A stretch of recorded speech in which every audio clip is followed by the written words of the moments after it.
On the news tonight, presidential candidates sign peace accord. National Assembly raises alarm over looming Ebola outbreak in Nigeria. United Nations Tribunal opened genocide trial of Rwandan businessman. Good evening and welcome to the major report. Babatunde Polatito is my name. 3 top Nigerian presidential candidates signed a peace deal meant to ease tension during campaigning for the 2023 election though the ruling All Progressive Congress, flag bearer Asiwaju Bola Tinubu was absent from the ceremony. APC candidate Bola Tinubu was represented by his vice presidential running mate, Senator Ashim Shatima, the People's Democratic Party's candidate Atiku Abubakar, Labour Party candidate Peter Obi, and the New Nigerian People's Party Rabi Musa Kwakwenso all signed the document in the Abuja ceremony. The peace accord, organized by the National Peace Committee, a private initiative for religious, traditional, and opinion leaders, urged candidates to focus on issues and steer away from incitement. The Independent National Electoral Commission has called on Nigerians to vote correctly on election days in the 2023 elections. The Commission also warned that inappropriate marking of boxes or spaces provided on the ballot papers by voters may affect the overall outcome of the elections. The INEC Assistant Director of Planning and Programming in the Department of Voter Education, Dorothy Inyang, raised the concern during the final stage of the Voter Education Initiative's Dragon Den competition organized by Consortium for Election and Political Process Strengthening and International Foundation for Electoral System in Abuja. According to her, INEC was working hard in educating and enlightening the electorate on how to effectively participate in the electoral process. Consequently, the Commission advised voters to follow procedure for voting their preferred candidate or party correctly or have such votes invalidated. Controversies have been trailing the rejection of the proposed bill to ensure rotation of power among Nigeria's 6 geopolitical zones by the National Assembly. Those who spoke in separate interviews with OSBC News said Nigeria, as a multi-ethnic society, is solely concerned about enshrining good governance and not the promotion of ethnic discord, which the bill will have promoted if passed into law. Oluwatobiloba Odunuga now reports. The bill seeking to provide for the rotation of power among the 6 geopolitical zones and districts in the country recently suffered a setback at the National Assembly. Speaking on this development, public affairs analysts including Dr. Soji Akinpelu and Mr. Hamza Sholanke maintained that the National Assembly's rejection to the bill seeking to ensure rotation of presidency in Nigeria must have been on the basis of the fact that, if enacted into law, it would have diverse effects on the nation. They argued that the provision, if passed into law, would contradict a section of the Constitution that grants everyone the right to aspire to contest for any office without inhibition. Everybody thinks that should be the way out, to be justified of belonging to Nigeria, because Nigeria is a multi-ethnic society, and once everybody is jealous of the other, if one particular group is dominating, the other groups will not like it. So that means a coalition of different nationalities. So when you are talking about power rotation, when are we going to rotate it to the Ilaje? When are we going to rotate it to Video? When are we going to rotate it to EFIC? When are we going to rotate it to the Igala? Several nationalities that we have. We have never sat to say that in our constitution we are enshrining rotation. The Dowu maintained that there is need for Nigerians to revisit the issue of national dialogue through which they will collectively decide on the mode of democracy that would suit the country and our people. Fundamentally, the democracy we are doing is a borrowed system that is not tailored for our society. So when you borrow somebody's clothes and you did not amend it to your size, people are bound to laugh at you because it's just not going to fit on your body. So that is the situation we have found ourselves. They spoke on the need for the leaders and the followers alike to enact laws that will promote the unity of the country. Oluwa Tobiloba, Odunuga, reporting for OSBC News.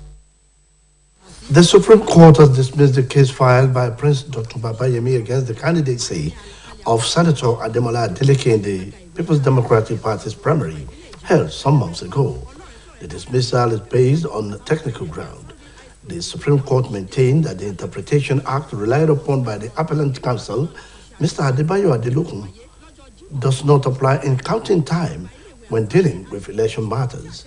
In a unanimous judgment by a 5-man panel of justices, the Supreme Court maintained that the appellant filed his case after the 14 days time stipulated by law, and that it has no jurisdiction to hear a case filed out of time. Following the refusal of the Federal High Court sitting in Osogbo to oblige oral reply of the People's Democratic Party to stay of proceeding filed by Osun State Independent Electoral Commission, it has adjourned the hearing on the substantive suit on the proposed local government election till the 5th of October 2022.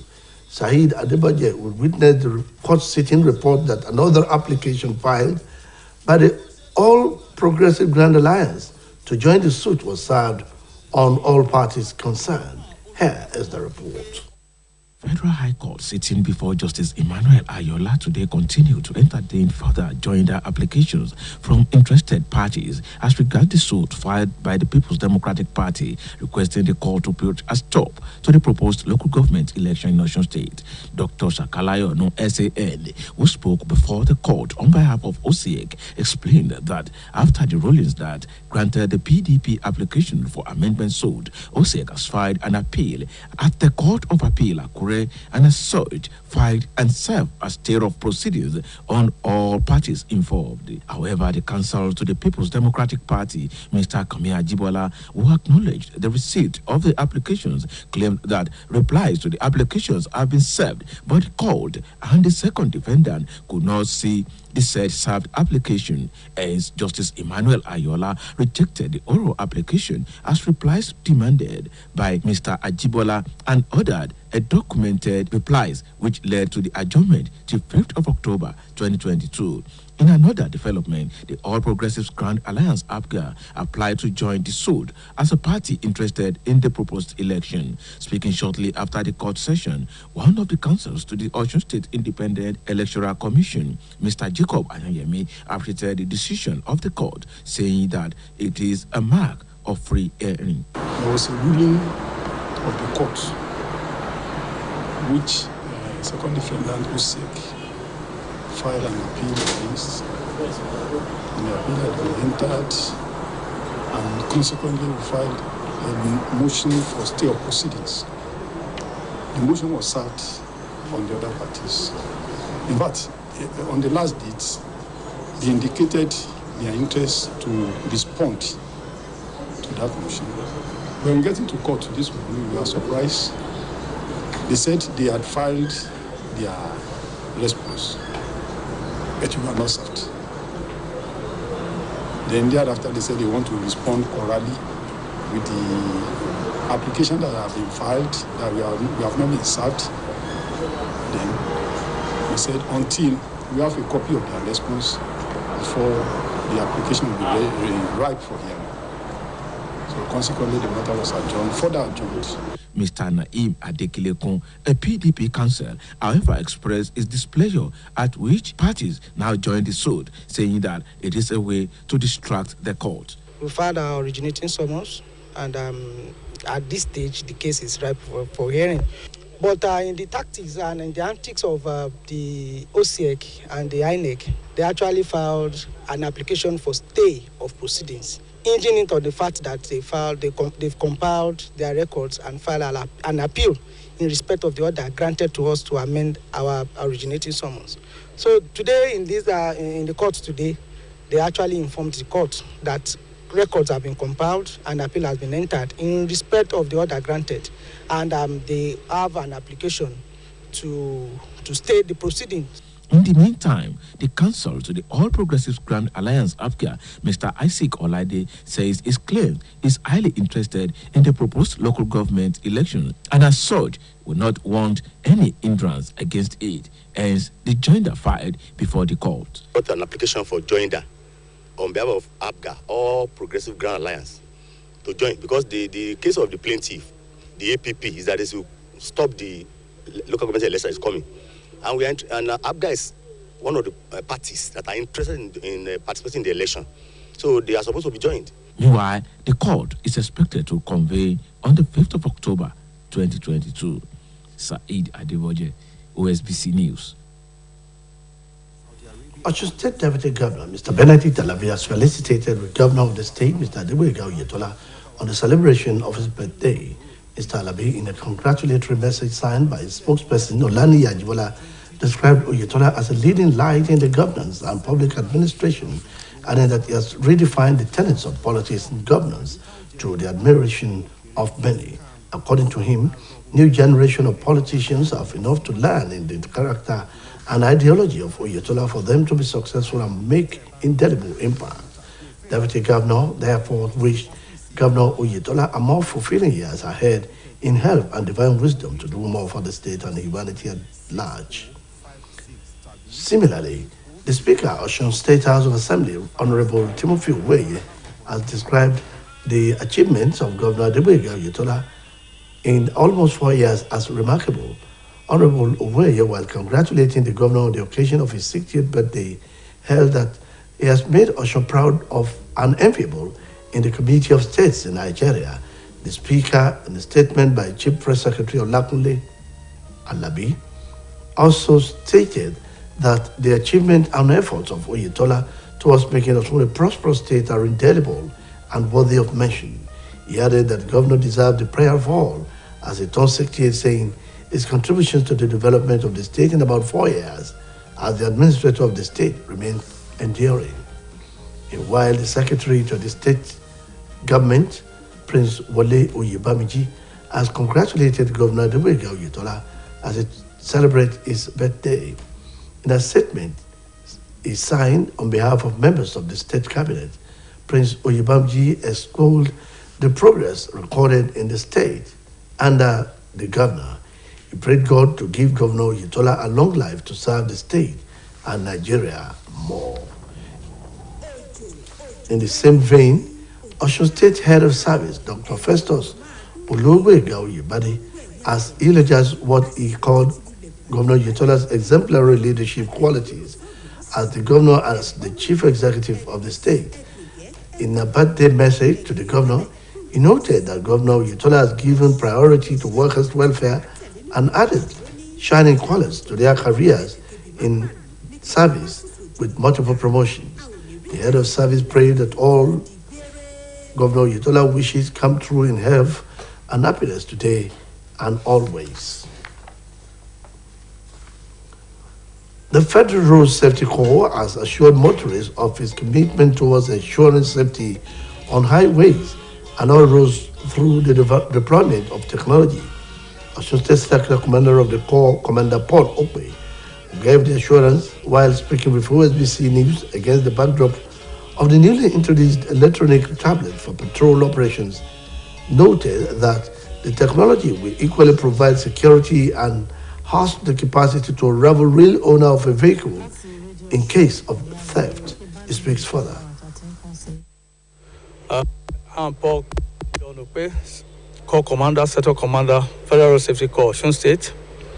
Yes, we have deployed e-tablets for patrol operation in Osun State. The management of the Federal Safety Corps rolled out these equipments recently. And like we know, there is a need to move from analog to digital. And so, just like we've all been saying, the 21st century we need to deploy technology to ensure that we tackle issues of security, road traffic infractions by motorists and so on. And this is one aspect that the FRSC have done. And we are going to continue to build on this. The management of FRSC is going to continue to build on this. And I want to assure you that this technology, with that deployment, it has so many facilities within it.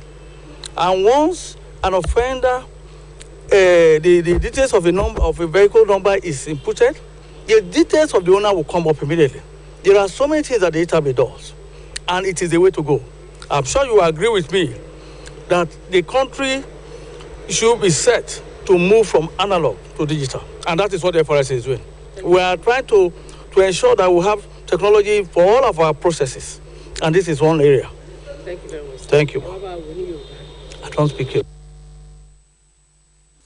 The Grand Commander of Osun Harmonized Vigilante Group, Alhaji Ridwan Hussein, also known as Yasalam, has assured the management and staff of Osun State Broadcasting Corporation of his continued support of the corporation and by extension promoting peace in Nigeria.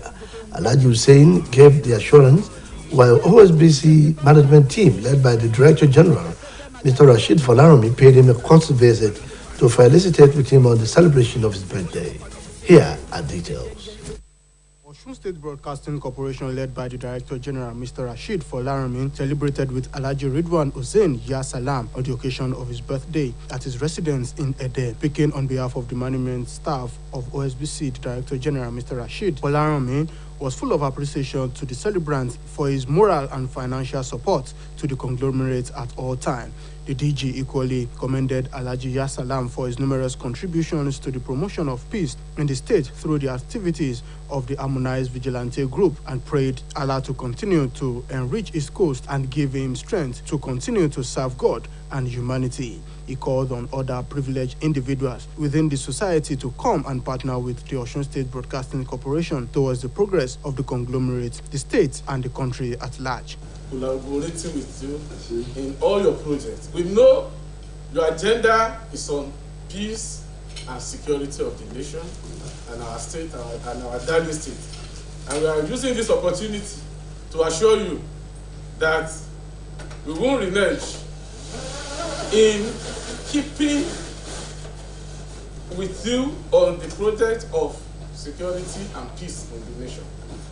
And we want to also assure you that we are appreciative of the big gifts and gifts that you gave to us. In his response, Alhaji Ridwan Hussein Yasalam was full of gratitude to the management and staff of Osun State Broadcasting Corporation, OSBC, for honoring him. He added that he is always proud to associate with the station and will not stop in supporting the state-owned media station. So, in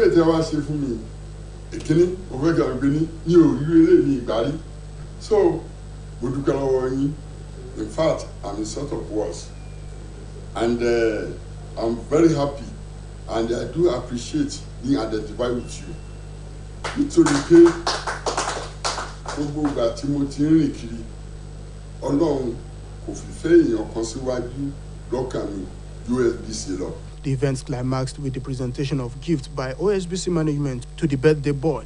Other members of the Director General entourage includes the Director of News and Current Affairs Department Radio, Mrs. Abimbola Babatunde, Director of Corporate Affairs, Mr. Shola Bolaji, Director Outside Station, Mrs. Jolade Igbarola, Director of Sports, Mr. Muhyiddin Adeleke, Director of Budget Planning and Statistics, Mr. Babatunde Oguntomi, Director of Administration and Supply, Mr. Wale Alao, and the Director of Programs Radio, Mrs. Dupe Akinyemi. We wish you many happy returns of the day, long life and prosperity. Hooray! Omotayo Adebodun, OSBC News. The House of Representatives has raised the alarm over the possibility of the Ebola virus returning to Nigeria, urging the federal government to immediately activate preventive measures. Members of the House at the plenary today unanimously adopted a motion titled Motion of Urgent Public Importance on the need of the federal government to activate response against the possible detection of Ebola in Nigeria. The motion was moved by Honorable Dachon Bagos, who warned that the virus might spread to Nigeria as other African countries have been recording Ebola cases. The lawmaker also noted that the World Health Organization expressed concern in the absence of licensed vaccine and therapeutics for prevention and treatment of Sudan virus disease. The risk of potential serious public health impact is high. According to him, investigations are ongoing to determine the scope of outbreak and the possibility of spreading. Now welcome to our sports segment.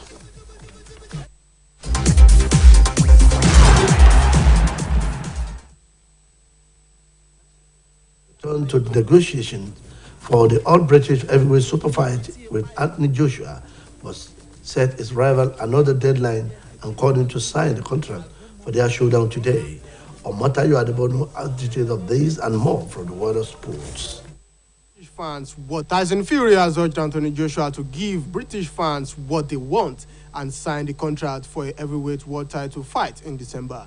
WBC champion Fury, who is 34 years, had given fellow Briton Joshua, who is 32 years, an ultimatum to sign by Monday, but said on social media he has extended the deadline till today. Joshua's promoter at the end says he is baffled by Fury's latest demand, and Joshua's team have already verbally accepted Fury's offer of a 60-40 pause split for a fight on the 3rd of December, and television executives from the BT Sports and streaming service DAZN were scheduled to meet on Monday. Fury's promoter Frank Warren says he does not know what is preventing the contract from being signed. Last month, Joshua failed to regain the WBA Super, WBO and IBF belts in a rematch with Alexander Usyk, losing on split decision. The Ukrainian, who is 35 years, said he plans to have 3 more fights before retiring, including a unification bout with Fury, but Joe Joyce is now the mandatory challenger for Usyk's WBO title after beating Joseph Parker. Fury's last fight was a 6-round knockout victory over fellow Briton Dillian Whyte in April. In the meantime, British #1 Kanonori cruised to 6-2, 6-2 victory over Japan Kaishi Uchida to reach the quarterfinals of the Korea Open. The 27-year-old broke 2 of his opponent's service game in each set to progress in 1 hour and 3 minutes. The Briton, who is seeded 2 at the tournament, will face either Korean #1 Kwon Chon-woo or American Jetson Brooksby. Nori has won 2 titles this year and reached us in November. Omotayo Adebono, OSBC News. United Nations Tribunal in Hague has opened the genocide trial of Rwandan businessman Felicien Kabuga, was captured 2 years ago after decades on the run. Let's now join Tafika Abdulhakim for details of this and more. Sought by the tribunal prosecuting crimes committed in the 1994 genocide, when ruling Hutu majority fighters killed more than 800,000 minority Tutsis and Hutu moderates in 100 days. The chamber that Mr. Kabuga is this well but has decided not to attend the hearing either in person or via video link. Judge Lane Bonomi said the trial must proceed with the opening statement of the prosecutor. Judges decided. Judge Lane Bonomi said that the counsel to Kabuga did not attend the hearing today, but the trial must proceed with the opening statement of the prosecutor. Kabuga is in his mid to late 80s, though his precise date of birth is disputed. He was arrested in May 2020 in Paris between COVID-19 lockdowns and extradited to The Hague, where he has entered a not guilty plea. During his extradition hearings in France, it described the accusations against him as lies. Prosecutors have charged Kabuga with 3 counts of genocide and 2 counts of crimes against humanity, primarily for promotion, hate speech through his radio and television station. Meanwhile, countries have been urged to go beyond mere aspirations and set a target of 0 net emissions for air travel, as the United Nations Aviation Body meets for the first time since the COVID-19 pandemic. Speaking at the opening of the International Civil Aviation Organization Council Assembly since COVID-19 pandemic and Russia's invasion of Ukraine, President of the ICAO, Salvatore Schiacitano, said mere aspirations are no longer sufficient where the climate and the well-being of the planet and all its species are concerned. Resilient state of the Amazonas. The Amazonas Fire Department said it was looking for more than 12 people after the concrete bridge on the highway in Carreiro, a town about 100 kilometers south of the provincial capital Manaus, collapsed It was gathered that some vehicles were crossing the bridge at the time it gave way, and 15 people were injured. Eyewitnesses said that the bridge had developed a crack, which was causing a traffic jam before the collapse. Taufikat Abdulhakim, OSBC News. That is the major report on OSBC TV. It was edited by Kayode Adebayo. I am Babatunde Bolati. Thank you for watching. Good night.